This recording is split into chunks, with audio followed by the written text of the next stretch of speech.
بسم الله الرحمن الرحيم الحمد لله رب العالمين والصلاة والسلام على أشرف الأنبياء وسيد المرسلين سيدنا محمد وعلى آله وصحبه ومن تبعهم بإحسان إلى يوم الدين.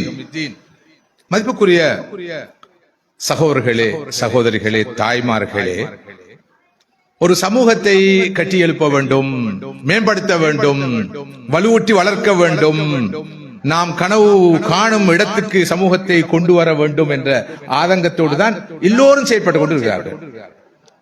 உலமாக்கள், அறிஞர்கள், தாயிகள், இஸ்லாமிய அமைப்புகள் எல்லோருக்கும் இருக்கிற கவலை இந்த சமூகத்தை கட்டி எழுப்ப வேண்டும் என்பதுதான்.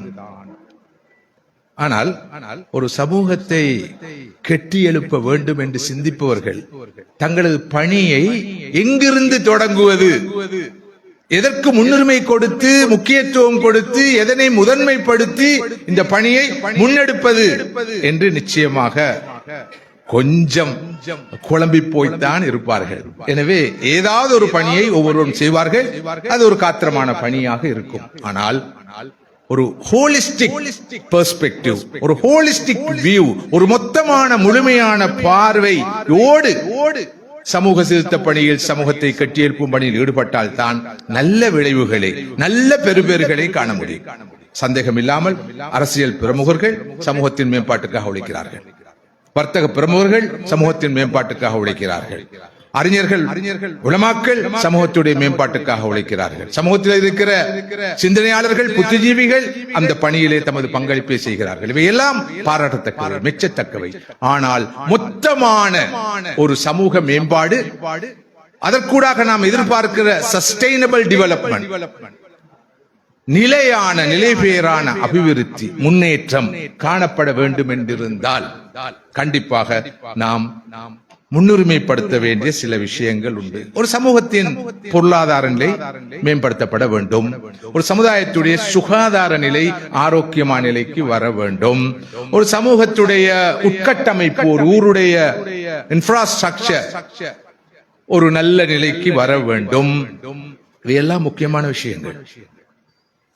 ஆனால் ஒப்பீட்டு ரீதியில் இவை அனைத்தை விடவும் ஒரு சமூகத்துக்கு பொதுவாகவும், முஸ்லிம் சமூகத்துக்கு குறிப்பாகவும் தேவைப்படுகிற இரண்டு முக்கியமான அம்சங்கள் உண்டு. அதுதான் அந்த சமூகத்தை ஆன்மீக ரீதியாக மேம்படுத்துவதும், ஒழுக்க பண்பாட்டு ரீதியாக வளர்த்து எடுப்பதும்.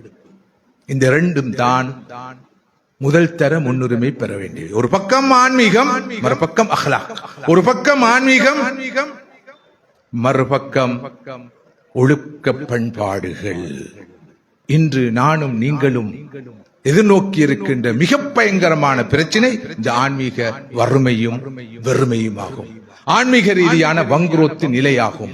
அதன் விளைவுதான் பண்பாட்டு வீழ்ச்சி, அதன் விளைவுதான் ஒழுக்க வீழ்ச்சி, அதன் விளைவுதான் எல்லா துறைகளிலும் காணப்படுகிற பின்னடைவு என்பதை ஆழமாக நம்புவர்கள் நான் ஒருவன். அந்த நம்பிக்கையோடு செயற்படுவர்களில் நான் ஒருவன். எனவே எத்தனை சமூக மேம்பாட்டு திட்டங்களை முன்னெடுத்தாலும் இந்த சமூகத்தை ஆன்மீக ரீதியாக நாம் வழிப்படுத்த, நெறிப்படுத்த தவறினால், அதனடியாக ஒழுக்க பண்பாட்டு மாற்றம் ஒன்றை, புரட்சி ஒன்றை செய்ய தவறினால், இந்த சமூகம் ஆன்மீக ரீதியாகவும் ஒழுக்க ரீதியாகவும் பண்பாட்டு ரீதியாகவும் ஆரோக்கியமான நிலைக்கு வரவில்லை என்றிருந்தால் இந்த சமூகம் பொருளாதார மேம்பாட்டை அடைந்து எந்த புண்ணியமும் இல்லை. இந்த சமூகத்தின் உடல் ஆரோக்கியம் சீராக இருந்து சிறப்பாக இருந்த எந்த புண்ணியமும் இல்லை. அத்தகைய ஒரு முன்னேற்றம் அவசியமற்றது. சொல்லப்பட்டவாறு இன்னும் 100 ஆண்டுகளுக்கு பின் யார் இருக்க போகிறார்? இந்த மண்டபத்தில் இருக்கிற எவர் இருக்க போகிறார்? யாருக்கு இந்த உலகத்திலே இருப்பிருக்கும் மாத்திரம் அல்ல, இன்னும் 100 ஆண்டுகளுக்கு பிறகு என்னை பற்றி, உங்களை பற்றி யாரு பேச போகிறார்? என்னை பற்றி பேசுவதற்கு, புகழ்வதற்கு, பாராட்டுவதற்கு, எனக்கு பன்னாடையோ பொன்னாடையோ போர்த்துவதற்கு யார் இருக்க போகிறார்? அல்லது போர்த்தப்பட்ட அந்த ஆடையை, எனக்கு தரப்பட்ட அந்த சின்னத்தை நினைவு கூறுவதற்கு யார் இருக்க போகிறார்? எவரும் இருக்க போவதில்லை. விதிவிலக்காக சில மனிதர்கள் நினைவு கூறப்படலாம். அவர்கள் நினைவு கூர்ந்தால் என்ன, நினைவு கூறாமல் விட்டால் நமக்கு என்ன? நாம் புதைகுழியிலே இருப்போம். இதுதான் அல்லவா யதார்த்தம்? இது அல்லவா உண்மை? இந்த பார்வை அல்லவா மிகைக்க வேண்டும்? எனவே மதிப்புக்குரிய சகோதரர்களே, சகோதரிகளே, நமது ஆன்மீக பக்கத்தில் நமது கவனம் குவிக்கப்பட வேண்டும். அந்த ஆன்மீகத்தின் அடியாக நல்ல பண்பாடுகள், நல்ல ஒழுக்கங்கள் போஷித்து வளர்க்கப்பட வேண்டும். நமது அடுத்த தலைமுறையினருக்கு நாம் கொடுக்க வேண்டியது இந்த இரண்டு விஷயங்களையும் தான். பாத்தியதையாக, வாரிசாக கொடுக்க வேண்டியது இரண்டு விஷயங்களையும் தான். நல்ல ஆரோக்கியமான ஆன்மீகம், நல்ல ஹெல்த் ஸ்பிரிச்சுவாலிட்டி, அடுத்ததாக நல்ல பண்பாடுகள், நல்ல ஒழுக்கங்கள், உயர் மனித விழுமியங்கள். இந்த மாற்றம் வர வேண்டும் என்றிருந்தால் நாம் எதிர்பார்க்கிற அந்த ஈமான், நாம் எதிர்பார்க்கின்ற அந்த அஹ்லாக், அந்த ஆன்மீகமும் அந்த பண்பாடுகளும் ஒழுக்கங்களும் வர வேண்டும் என்றால் இன்றியமையாத ஒரு அம்சம்தான் நாலேஜ், அறிவு. நானும் நீங்களும், இந்த இலங்கை மண்ணில் வாழும் முஸ்லிம் சமூகமும் ஒரு நாலேஜ் பேஸ்ட் கம்யூனிட்டியாக, ஒரு அறிவு மைய சமூகமாக மாற வேண்டும். அறிவு என்றால் ஓலெவல் பரீட்சையில் சித்தி அடைவது, சிறப்பு சித்திகளை பெறுவது, ஏலெவல் பரீட்சைக்கு தோற்றி சிறப்பு சித்திகளை பெறுவது, ஒரு டிகிரியை முடிப்பது, தேவைப்பட்டால் ஒரு போஸ்ட் கிராஜுவேட் பாடநெறியை பூர்த்தி செய்வதை பற்றி நான் பேசவில்லை. அது அறிவின் ஒரு அடையாளம். இந்த கல்வி தகமைகள், பேப்பர் குவாலிஃபிகேஷன், அந்த அறிவை பற்றி நான் பேசவில்லை. இங்கு நான் பேசும் அறிவு லைஃப் லாங் லேர்னிங். ஒரு சமூகத்துக்கு தேவை, ஒரு ஆரோக்கியமான சமூகத்துக்கு தேவை, நிலையான நிலைபேறான முன்னேற்றத்தை நோக்கி பயணிக்கிற ஒரு சமூகத்துக்கு தேவை வாழ்நாள் கல்வி. கற்றுக்கொண்டே இருக்க வேண்டும். இந்த பாமரன் படித்தவன் என்ற பாகுபாடு முஸ்லிம் சமூகத்திற்குள் இருக்கக்கூடாது, இருக்கவே கூடாது. இது வர்த்தக சமூகம், இது படித்த சமூகம் அல்ல. இது படித்த சமூகம், இது பிசினஸ் பண்ற சமூகம் அல்ல என்ற பாகுபாடு பிழையானது. நமது படித்த சமூகம் வர்த்தக சமூகமாக இருக்கும். நமது வர்த்தக சமூகம் படித்த வர்த்தக சமூகமாக இருக்கும். நான் நீங்கள் வாழும் யுகம் அப்படிப்பட்ட யுகம் தான். இன்றைய யுகத்துடைய பொருளாதாரம் என்பது knowledge paste economy, knowledge workers. இன்று இருக்கிற மிகப்பெரிய ப்ராப்பர்ட்டி கட்டடங்கள் அல்ல, வங்கியில் இருக்கிற நிதி அல்ல, காணி பூமி அல்ல, இன்டெலெக்சுவல் ப்ராப்பர்ட்டி என்று சொல்லப்படுகிற புலமை சொத்து, அதுதான் மிகப்பெரிய சொத்து. எனவே அந்த பாகுபாடு பிழையானது, அது பாரம்பரியமான பாகுபாடு. இன்று வர்த்தகத்துறையில் கூட ஜொலிப்பவர்கள் படித்தவர்களாக தான் இருப்பார்கள். படித்தால் தான், ஏனென்றால் வர்த்தகம் என்பது படிப்பு, அது ஒரு கலை, அது ஒரு ஆர்ட், அது ஒரு சயின்ஸ், அது ஒரு நாலேஜ். எனவே அந்த வகையில் படிக்க வேண்டும், படித்துக் கொண்டே இருக்க வேண்டும், கற்க வேண்டும், கற்றுக்கொண்டே இருக்க வேண்டும். இந்த லைஃப் லாங் லேர்னிங் என்று சொல்லப்படுகிற வாழ்நாள் கல்விக்கு தேவையானது என்ன? வாசிப்பு, வாசிப்பு, ரீடிங். வாசித்துக் கொண்டே இருக்க வேண்டும். கடையில் இருந்து கொண்டு, வர்த்தக நிலையத்தில் இருந்து கொண்டு, தொழிற்சாலையில் இருந்து கொண்டு, காரியாலயத்தில் இருந்து கொண்டு, பாடசாலையில் இருந்து கொண்டு, வயலில் இருந்து கொண்டு, தோட்டத்தில் இருந்து கொண்டு, கடை தெருவில் இருந்து கொண்டு, மஸ்ஜிதில் இருந்து கொண்டு, மஸ்ஜிதின் திண்ணையில் இருந்து கொண்டு கூட ஒரு முஸ்லிம் வாசித்துக் கொண்டிருக்க வேண்டும். நாங்க யார் சகோதரர்களே, சகோதரிகளே? நஹ்னு உம்மத்து இக்ரா. நாங்கள் வாசிப்பின் சமூகம். வாசிப்பு தான் நமது அடையாளம். ரீடிங் நமது அடையாளம். ஆயிரம் விஷயங்களை சொல்ல வந்த அல்லாஹ் முதன்மைப்படுத்தி, முன்னுரிமைப்படுத்தி முதலாவது சொன்ன செய்தி என்ன? இக்ரா, ஓதுங்கள், வாசியுங்கள், படியுங்கள். வாசிப்பு என்பது நமது அடையாளம். நான் அடிக்கடி சொல்லுவேன், ஒரு பக்கம் வாசிப்பு, இன்னொரு பக்கம் எழுத்து, பேனா. இது முஸ்லிமுடைய ஐடென்டிட்டி, அடையாளம். இக்ரா பிஸ்மி ரப்பிக்கல் லதீ ஹலக் என்று ஆரம்பித்து தொடர்கிற வசனங்களை அடுத்து இறங்கிய வசனம் என்ன? நூன் வல் கலமி வமா யஸ்துரூன். நூன் என்ற எழுத்தின் மீது சத்தியமாக, இந்த பேனாவின் மீது சத்தியமாக, இந்த பேனாவை கொண்டு எழுதப்படுகிற புத்தகங்கள் மீது சத்தியமாக. சுப்ஹானல்லாஹ், எப்படிப்பட்ட மார்க்கம்! உலகத்தை படைத்து பரிபாலித்து ரட்சித்து காப்பாற்றுகின்ற ரப்புல் ஆலமீன் எழுத்தின் மீது சத்தியம் செய்கிறான். எழுத்து எவ்வளவு புனிதமானது, அவன் சத்தியம் செய்கிறான் என்றால் அவன் பேனாவின் மீது சத்தியம் செய்கிறான். அந்த அளவு பேனா முக்கியத்துவம் வாய்ந்தது. இந்த பேனாவை கொண்டு எழுதப்படுகிற புத்தகங்கள் மீது ரப்புல் ஆலமீன் அல்லாஹ் சத்தியம் செய்கிறான். எனவே ஒரு முஸ்லிமுடைய பெருமை எதில் இருக்கிறது தெரியுமா? அவன் உடைய ஒரு கரத்திலே புத்தகமும் மறு கரத்திலே ஒரு பேனாவையும் அவன் வைத்திருந்தால் அதை வைத்து அவன் பெருமைப்படலாம். ஆனால் அவன் அதற்காக கண்டிப்பாக பல்கலைக்கழகத்தில் இருக்க வேண்டும், கல்லூரியில் இருக்க வேண்டும், கலாசாலையில் இருக்க வேண்டும் என்பது இல்லை, இல்லவே இல்லை. அவன் எங்கிருந்தாலும் ஒரு புத்திஜீவி. முஸ்லிம் என்றால் அவன் புத்திஜீவி என்றால் அவன் உம்மத்து இக்ரா உடைய ஒரு உறுப்பினர்.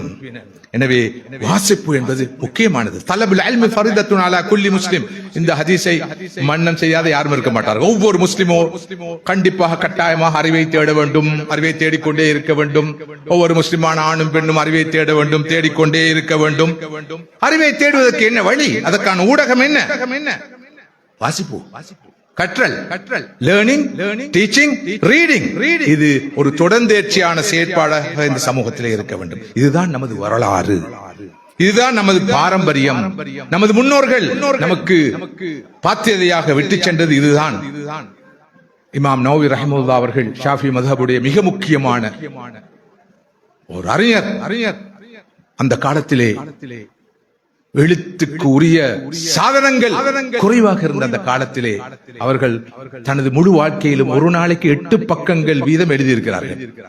அவர்கள் வாழ்ந்த 40 சொச்சம் ஆண்டுகள் தான் வாழ்ந்தார்கள். அந்த 40 சொச்ச ஆண்டுகளுடைய நாட்களையும் பார்க்கிற போது ஒரு நாளைக்கு 8 பக்கங்கள் மேனி அவர்கள் எழுதியிருக்கிறார்கள். இது ஒரு அறிஞர். இப்படி எத்தனை மகான்களை, அறிஞர்களை, மேதைகளை, எழுத்தாளர்களை, சிந்தனையாளர்களை இந்த சமூகம் நமக்கு தந்திருக்கிறது, இந்த உம்மத் நமக்கு தந்திருக்கிறது என்பதை சிந்தித்து பார்க்க வேண்டும். இமாம் இப்னுல் ஜௌசி ரஹிமஹுல்லாஹ் அவர்கள் ஒரு புத்தகத்தை கண்டுவிட்டால் அவர்களை வர்ணிக்கிறார்கள். கன்னஹு வகஅ அலா கன்ஸ். ஒரு புதையலை கண்டெடுத்தவர் எப்படி அந்த புதையலுக்கு முன்னால் நடந்து கொள்வாரோ அப்படித்தான் இமாம் இப்னுல் ஜௌசி ரஹிமஹுல்லாஹ் அவர்கள் ஒரு புத்தகத்தை கண்டால் அதனை அப்படியே பிடித்துக் கொள்வார்கள், அதிலே அப்படியே தன்னை இழப்பார்கள், மூழ்குவார்கள். சகோதரிகளே, நமது மார்க்கம் இது அறிவின் மார்க்கம், சிந்தனையின் மார்க்கம், வாசிப்பின் மார்க்கம், எழுத்தின் மார்க்கம், ஆய்வின் மார்க்கம், மூளைக்கு வேலை கொடுக்கிற மார்க்கம். குர்ஆனை பார்த்தால் முழுக்க இந்த பார்வையை பார்க்கலாம். லகௌமி யதஃபக்கரூன் لأولي الألباب لأولي الأبصار لقوم يعقلون فلا تعقلون لأولي النهى. இப்படி அறிவுள்ளவர்களுக்கு, சிந்திப்பவர்களுக்கு, சீதூக்கி பார்ப்பவர்களுக்கு தான் பாடம் இருக்கிறது, படிப்பினை இருக்கிறது என்பதை எப்படியெல்லாம் அல் குர்ஆன் திரும்ப சொல்லும் என்பதை பார்க்கலாம். இந்த அல் குர்ஆனிலே அல்லாஹ் தஆலா எதையாவது கூட்டி தருமாறு கேட்டிருக்கிறானா? இப்படி கேளுங்கள் அடியார்களே, நபியே இதை கூட்டி கேளுங்கள், அதை கூட்டி கேளுங்கள், எதையாவது கூட்டி தருமாறு, அதிகரித்து தருமாறு கேட்க சொல்லி இருக்கிறானா?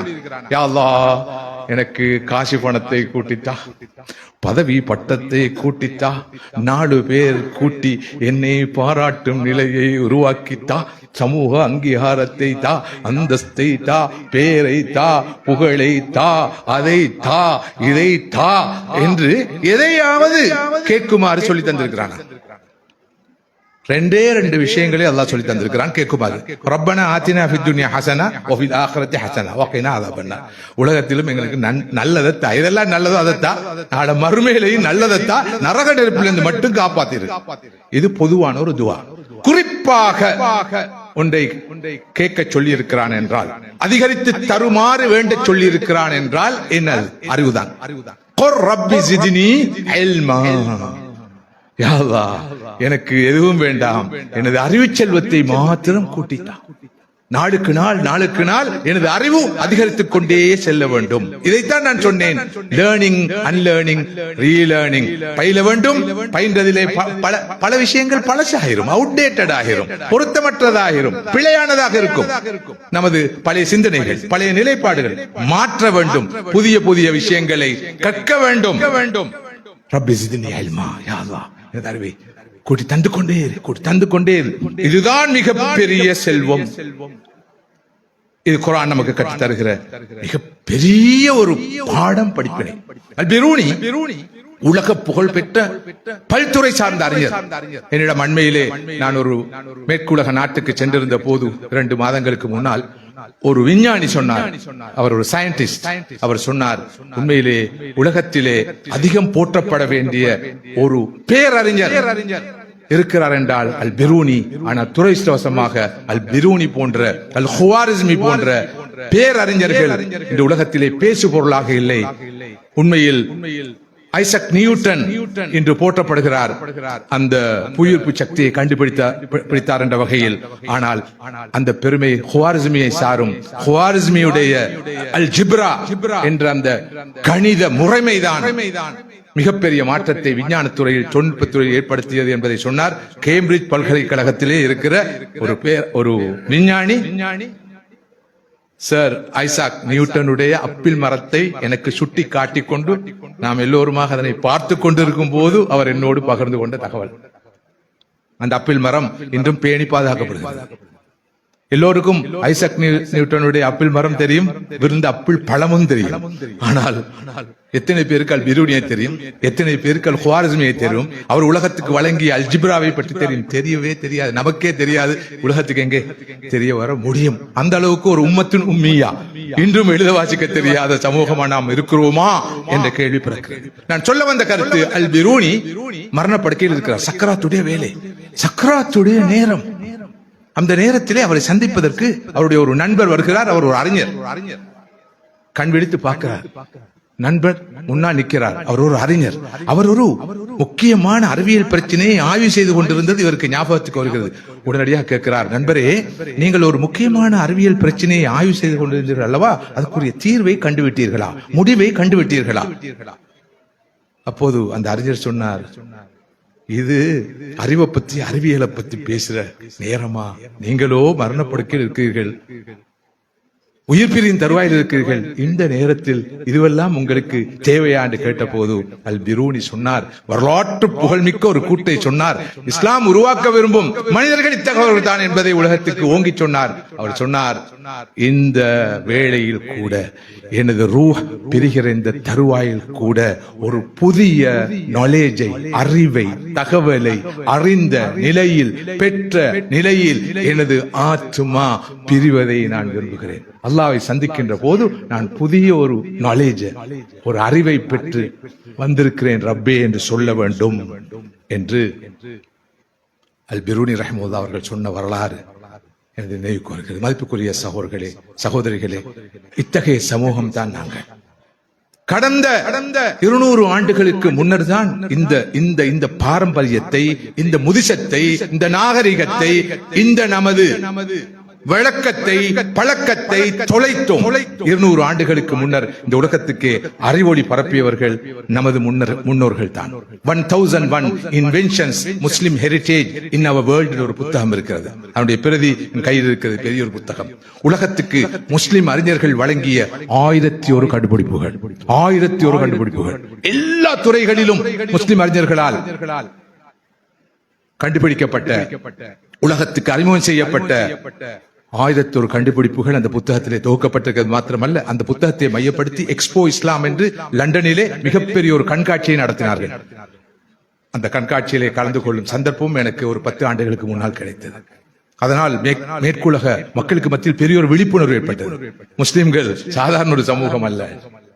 அந்த 1001 கண்டுபிடிப்புகளை முஸ்லிம்கள் வழங்கினார்கள் என்று இப்போது நீங்களும் சொல்லலாம். ஆனால் எனக்குள்ள கேள்வி, அந்த புத்தகம் எனது கைக்கு கிடைச்சு 15 வருஷத்துக்கு மேல, 15 வருஷமா நானும் முஸ்லீம்கள் உலகத்துக்கு வழங்கி 1001 கண்டுபிடிப்பு என்று சொல்றேன். எனக்கு இன்னும் துணிச்சல் வரல, அல்லது நான் அப்டேட்டட் இல்ல. இப்ப 1005 மாறிக்குன்னு சொல்றதுக்கு முஸ்லீம்கள் நிறைய கண்டுபிடிப்பாங்க. 4ஆம் ஏதாவது ஒரு ஃபித்னாவை கண்டுபிடிப்பாங்க, ஒரு குழப்பத்தை கண்டுபிடிப்பாங்க, எவனாவது பேச்சில் விட்ட தவிர, செயல்ல விட்ட தவிர, ஒரு குறைய, ஒரு குற்றத்தை அந்த இயக்கத்துல, இந்த சங்கத்துல, அந்த அமைப்புல, அந்த போர்டுல, இந்த நிறுவனத்துல, இந்த அறிஞர்ல, அந்த முகாம்ல, அந்த ஜமாத்துல, இந்த தரிகத்துல என்னடா செய்யறான், உடனே பயங்கர ஆய்வு நடக்கும். அந்த ஆய்வு முறைமையை மட்டும் உருப்படியா ஆக்கப்பூர்வமான விஷயத்தில் அவர்கள் பிரயோகித்தால் உலகத்தில் இப்போது 2500 கண்டுபிடிப்புகளை முஸ்லிம்கள் வழங்கியிருப்பார்கள். அந்த பார்வை போயிட்டு. எனவே சும்மா இருப்பவனின் மூல ஷைத்தாண்ட ஆல தலையில ஒன்றும் இல்ல, வாசிப்பு இல்ல, அறிவு தேடல் இல்ல, ஆய்வு இல்ல, சிந்தனை இல்ல, வெறுமையில் இருப்பவன் சும்மாவா இருப்பான்? நிச்சயமா அங்க எட்டி பார்ப்பான், இங்க எட்டி பார்ப்பான். இன்றைக்கு என்ன விசேஷமான தகவல் சகோதரர்களே, எனக்கு ஞாபகம் வருகிறது, சகோதரிகளே எனக்கு ஞாபகம் வருகிறது. நான் கடந்த காலங்களிலே அடிக்கடி மேற்கோள் காட்டிய ஒரு கொட்டேஷன், ஒரு மேற்கோள். மனிதர்கள் 3 வகைப்படுவார்கள். ஒன்று கிரேட் மைண்ட்ஸ், நல்ல பேரறிவு கொண்டவர்கள், அஸ்ஹாபு அல் உக்கூலில் கபீரா, பேரறிவு கொண்டவர்கள். இரண்டாமவர்கள் அஸ்ஹாபுல் உக்கூல் முத்தவஸ்ஸிதா, நடுநிலையான மொடரேட் மைண்ட்ஸை கொண்டவர்கள், நடுநிலையான அறிவு படைத்தவர்கள், சராசரி அறிவு கொண்டவர்கள்.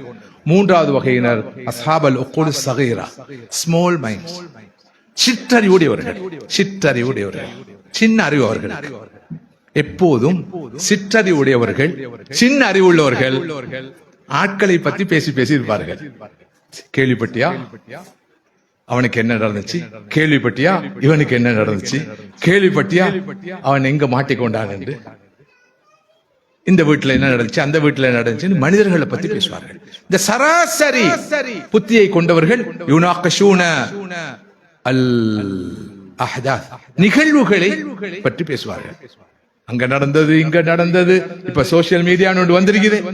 நான் நினைக்கிறேன் இந்த சோசியல் மீடியாவை கண்டுபிடிச்சவனே இருக்கிறானே, அவன் கிட்டத்துல ஒரு பயங்கரமான முடிவுக்கு வருவான் போல இருக்குது. தாங்க இல்லாம இந்த அட்டகாசத்தை, இதுக்காகவா நான் இவ்வளவு கஷ்டப்பட்டு இதை கண்டுபிடிச்சேன், இந்த பாடுபடுத்துறான். இதை வச்சுக்கணும். அஹதாஸ், அஷ்காஸ், அஹதாஸ், மனிதர்கள், இண்டிவிஜுவல்ஸ் அண்ட் ஈவென்ட்ஸ், நிகழ்வுகளை பத்தி பேசுது. அங்க அப்படி நடச்சா, இங்க இப்படி நடச்சா, கேள்விப்பட்டீங்களா? இவங்க இரண்டாவது அணியினர், சாரார் அஸ்ஹாபுல் உக்கூலில் கபீரா, கிரேட் மைண்ட்ஸ், பெரிய அறிவு படைத்தவர்கள். ஒரு நாளும் இந்த மனிதர்களை பத்தி பேசிக் கொண்டிருக்க மாட்டார்கள். அன்றாட நடக்கும் நிகழ்வுகளை அலச மாட்டார்கள். மாற்றமாக அஃப்கார், தாட்ஸ், சிந்தனைகளை பற்றி தான் அவர்கள் பேசுவார்கள். நான் இன்று வாசித்த செய்தி, நான் இன்று புரிந்த கருத்து, நான் இன்று விளங்கிய குர்ஆனுடைய ஒரு விளக்கம், ஹதீஸுடைய ஒரு தெளிவு, நான் இந்த புத்தகத்தை வாசித்தேன், இந்த நூலை வாசித்தேன், இந்த ஒரு சஞ்சிகையை பார்த்தேன், இந்த கருத்தை உங்களோடு பகிர்ந்து கொள்ள விரும்புகிறேன். எங்காவது சோசியல் மீடியால, இந்த வாட்ஸ்அப்புகள்ல, இந்த இன்ஸ்டாகிராம்ல, இந்த பேஸ்புக்ல இப்படியான சிந்தனைகள் வருதா? ஆங்காங்கே சின்ன சின்ன துணுக்கள் வரத்தான் செய்து, இல்லாமல் இல்ல. ஆனா அதிகமா வர்றது கொசிப்பிங், கொசிப் தான். அழகான பெயர்கள்ல கோளும் புறமும் பொய்யும் புரளியும் அபாண்டமும் பரிசுமத்துறதும், நசீஹத் என்ற பெயர்ல ஃபதீஹத், நசீஹத் என்றால் அட்வைஸ் பண்றது, ஃபதீஹத் என்றால் அவமானப்படுத்துறது. நசீஹத் என்ற பெயர்ல ஃபதீஹத் தான் நடக்குது. ஒரு மனிதனை கேவலப்படுத்தி, அசிங்கப்படுத்தி, அது விளைவேனா? ஒரு மனிதன் அந்நியாயமாக குற்றம் சுமத்தி அவன் கடைசியில தற்கொலை செஞ்சு கொள்றான். இப்ப ஒரு மாதத்துக்கு முன்னால இந்தியாவுல, கேரளால ஒரு அப்பாவி இளைஞன் ஒரு பெண்ணுடைய அட்டகாசத்தால, அது முஸ்லிம் பேர் தாங்கிய ஒரு பெண்ணுடைய அட்டகாசத்தால தற்கொலை செய்து கொண்டான். தற்கொலை செஞ்சு கொண்ட பிறகு சிசிடிவி எல்லாம் பார்த்து போறோம், அவன் அப்பாவின்றான். நடந்த உடனே அவனை சீரழிச்சு போட்டு, அவமானப்படுத்தி போட்டு, கேவலப்படுத்தி போட்டு அவன் தற்கொலை செஞ்சு தன் உயிரை மாற்றி, அதுக்கு பிறகு எல்லாம் தேடி பார்த்துட்டு அவன் அப்பாவின்றி அந்த செஞ்ச பொண்ணை போட்டு சீரடிக்கிறான். அப்படிப்பட்ட ஒரு சூழல் இந்த உலகில் இருக்கிறது என்றால், அதிலும் குறிப்பாக கவலைக்குரிய விஷயம் இந்த உம்மத்து இக்ரா மட்டத்தில் இருக்கிறது என்று சொன்னால், அதுக்கு பிரதானமான காரணம் என்ன? இந்த தலபுல் இல்ம் இல்ல, கிராஅ இல்ல, வாசிப்பு இல்ல, தேடல் இல்ல. என்னுடைய கோ மெசேஜ் இன்றைய இந்த அமர்விலே, இந்த முபாரக்கான அமர்விலே நான் உங்களோடு பகிர்ந்து கொள்கின்ற பிரதானமான செய்தி தான், நாம் வாசிக்கிற சமூகமாக மாற வேண்டும். இந்த புத்தகத்தை மாத்திரமல்ல, இன்னும் நூல்களை தேடி தேடி வாசிக்க வேண்டும். உங்களுக்கு தெரியும், அண்மை காலமாக வாசிப்பு பழக்கம் பயங்கரமாக குறைந்து கொண்டு போகிறது. அண்மையில் கூட வாசிப்பை நேசிப்போம் என்ற ஒரு பொருளிலே, ஒரு எழுத்தாளர் அமைப்பிலே போய் நான் ஒரு உரை நிகழ்த்தினேன். சிறிய சிறிய துணுக்குகளை தான் பார்க்கிறார்கள். அதுவும் இந்த சோசியல் மீடியாலே பகிரப்படுகிற ஆதாரம் உள்ள, ஆதாரம் இல்லாத, நம்ப தகுந்த, நம்ப முடியாத விஷயங்களை தான் பார்க்கிறார்கள். பழைய வாசிப்பு பழக்கம் இல்லாமல் போய்விட்டது. மனிதனை வாசிப்பு பழக்கம் தான் நிச்சயமாக உயர்த்தும். நல்ல முடிவுகள் எடுக்கும் திறனை வாசிப்பு பழக்கம் தான் கொடுக்கும். உண்மையை தெரிந்து கொள்ளும் சக்தியை வாசிப்பு தான் நிச்சயமாக கொடுக்கும்.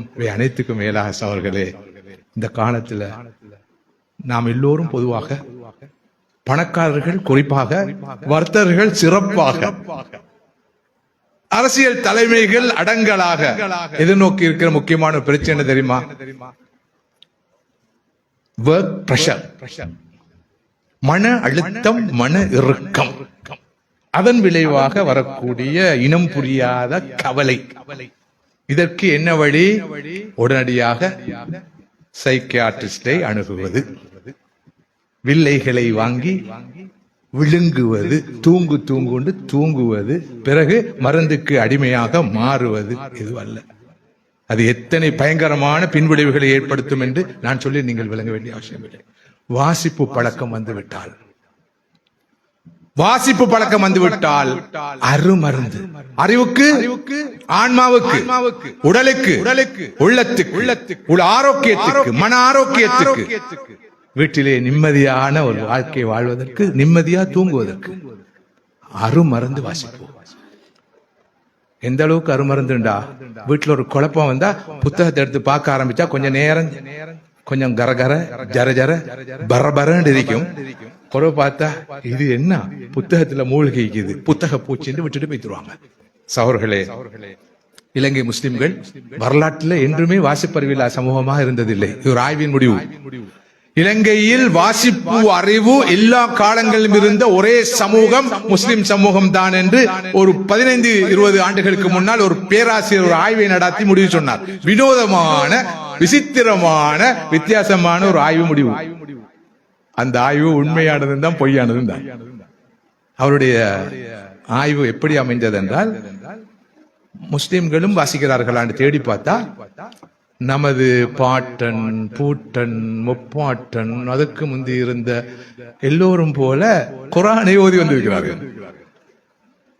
மறுபக்கம் நமது பாட்டி, பூட்டி, அதுக்கு மேல உள்ளவங்க எல்லாரும் குர்ஆன் ஓத தெரியும்.